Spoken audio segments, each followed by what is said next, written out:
بسم اللہ الرحمن الرحیم۔ السلام علیکم ورحمۃ اللہ وبرکاتہ۔ گزشتہ نشست میں ہم نے سورۃ نبا کی پہلی 10 آیات کا ترجمہ و تفسیر پڑھا۔ مجھے بہت خوشی ہوئی کہ آپ لوگوں نے پسند کیا، کیونکہ انتہائی عام فہم اور سادہ زبان میں نے استعمال کی تھی تاکہ سمجھ آ سکے۔ بہت اچھے ریمارکس ملے، اور آج سورۃ النبا کی 11ویں آیت سے لے کر 20 آیت تک یعنی 10 آیات کا ترجمہ و تفسیر ہم پڑھیں گے۔ تو اللہ رب العزت اپنے پیارے حبیب صلی اللہ علیہ وآلہ وسلم سے ارشاد فرماتا ہے کہ اے میرے محبوب، تم نے ان کو عقیدہ آخرت کے بارے میں بتایا کہ تمہیں مرنا ہے، مرنے کے بعد حساب ہوگا، سزا و جزا کا وقت ایک مقرر ہے۔ تو یہ لوگ پریشان ہوئے ہیں کہ کس نے مرنا ہے، یعنی ان کو یقین نہیں آیا اس بات پر۔ تو اللہ رب العزت نے اپنے پیارے محبوب صلی اللہ علیہ وآلہ وسلم کو بہت خوبصورت انداز میں بتایا کہ ان سے پوچھو زمین کس نے بنائی، آسمان کس نے بنایا۔ مختلف قسم کے ساتھ پچھلی جو آیات ہم نے پڑھی تھی اس میں ساری اللہ رب العزت نے اپنی نعمتیں گنوائیں کہ اگر اس کو نہیں دیکھ کر یقین آ رہا تو اس بات کو دیکھ لو، اگر اس کو نہیں دیکھ کر یقین آ رہا تو اس بات کو دیکھ لو، اور وہ بھی سلسلہ جاری ہے۔ تو اسی لیے اللہ رب العزت فرماتا ہے کہ اگر تجھے میں نے نیند دی، سکون دیا، رات بنائی تمہارے لیے، اناج اگائے، زمین بنائی، پھر بھی تمہیں میری قدرت کاملہ پر یقین نہیں آیا کہ وہ حساب کتاب کا دن مقرر کرے گا اور ہم نے اس کی بارگاہ میں حاضر ہونا ہے،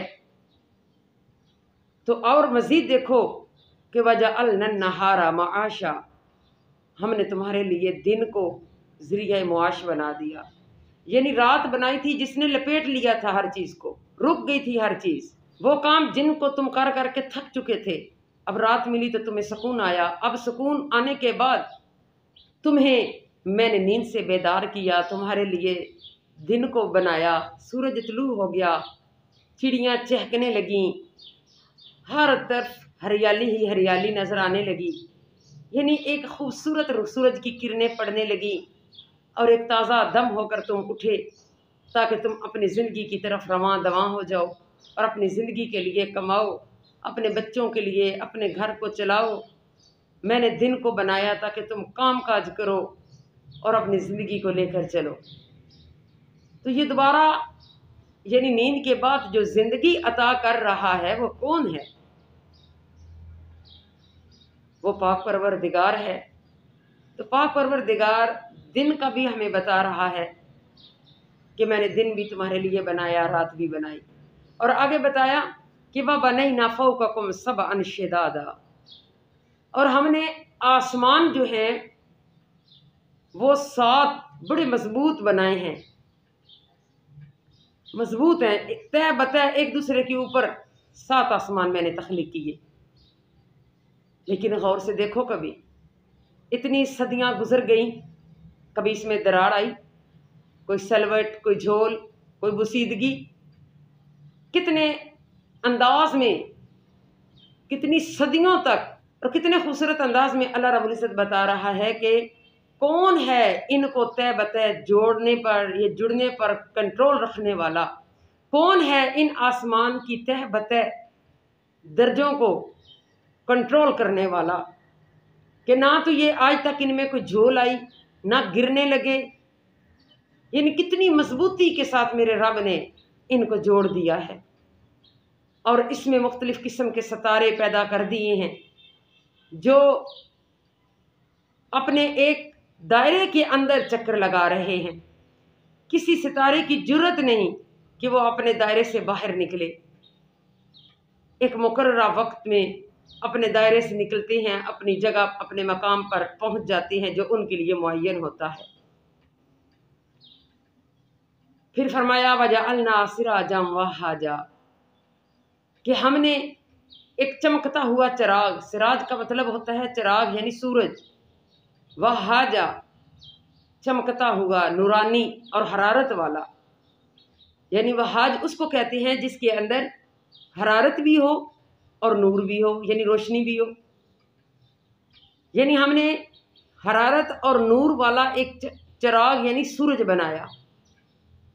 تو یہ دونوں چیزیں جو ہیں سورج کی کہ حرارت اور روشنی ہمیں پرووائڈ کر رہا ہے، تو یہ دونوں چیزیں زندگی کے لیے اہم ہیں، چاہے حیوانات کی زندگی ہو، انسان کی زندگی ہو یا نباتات کی زندگی ہو۔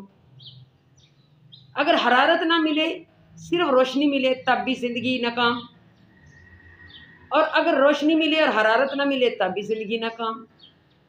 تو اس لیے اللہ رب العزت نے اس سورج کے اندر یہ صفت پیدا کر دی کہ یہ نور یعنی روشنی بھی دے رہا ہے اور حرارت بھی دے رہا ہے۔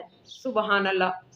اور کتنے خوبصورت انداز میں جتنی ضرورت ہوتی ہے اتنی ان کو مل رہی ہوتی ہے، اور کتنے خوبصورت انداز میں اللہ رب العزت نے اس سورج کو رکھا۔ ایک اندازے کے مطابق لکھتی ہیں علماء، اس سورج کے بارے میں اگر انسان غور کرے تو اللہ تعالیٰ کے قادر مطلق ہونے کا پختہ یقین حاصل ہوتا ہے، کیونکہ زمین کے حجم سے اس کا حجم 3,30,000 گنا بڑا ہے، اور زمین سے اس کا فاصلہ 9,30,00,000 میل ہے۔ سبحان اللہ۔ اور اس کا درجہ حرارت 1,40,00,000 ڈگری سینٹی گریڈ ہے۔ اس کا قطر 8,65,000 میل ہے، جو زمین کے قطر سے 109 گنا بڑا ہے۔ آپ اس پر حیران نہ ہوں، بعض ستارے سورج سے بھی زیادہ بڑے ہیں، اور کئی ایسے بھی ہیں جن کا قطر سورج کے قطر سے 800 گنا بڑا ہے۔ اللہ اکبر۔ تو ہر چیز اپنے لیول پہ اپنا کام سر انجام دے رہی ہے۔ تو کون سی ایسی ہستی ہے جس نے ایک اندازے کے مطابق زمین سے سورج کو دور رکھا ہے کہ نہ جس سے کوئی کسی کو تکلیف ہو سکتی ہے اور نہ کسی کا نقصان ہو سکتا ہے؟ یعنی کتنے خوبصورت انداز میں اللہ رب العزت اپنی نعمت کو اپنے اس مخلوق تک پہنچا رہا ہے۔ سبحان اللہ۔ پھر فرمایا کہ وَأَنزَلْنَا مِنَ الْمُعْصِرَاتِ مَاءً ثَجَّاجًا، اور ہم نے اتارا بادلوں سے پانی، سجاجا موسلا دھار، یعنی زوردار انداز کے ساتھ۔ معصرات کا مطلب ہوتا ہے وہ ہوائیں جو بادلوں سے پانی کو نچوڑ دیتی ہیں، اور سجاج کا معنی ہے لگاتار، یعنی جس میں کوئی رکاوٹ نہ آئے۔ تو اللہ رب العزت فرما رہا ہے کہ ہم نے بادلوں سے پانی نکالا، اور معصرات بادلوں کو بھی کہتے ہیں کہ جو پانی سے لدے پھندے ہوتے ہیں۔ اللہ فرما رہا ہے کہ اے میرے محبوب ان کو بتاؤ وَأَنزَلْنَا مِنَ الْمُعْصِرَاتِ مَاءً ثَجَّاجًا، کہ ہم ہیں جو بارش برساتے ہیں موسلا دھار۔ اگر بارش نہ برسے تو تمہارے کھیت سرسبز کیسے ہوں؟ پانی کتنا ضروری ہے تمہارے لیے، زندہ رہنے کے لیے پانی کتنا ضروری ہے۔ تو یہ پانی بادلوں میں سے نکال کر کون تمہیں بھیج رہا ہے؟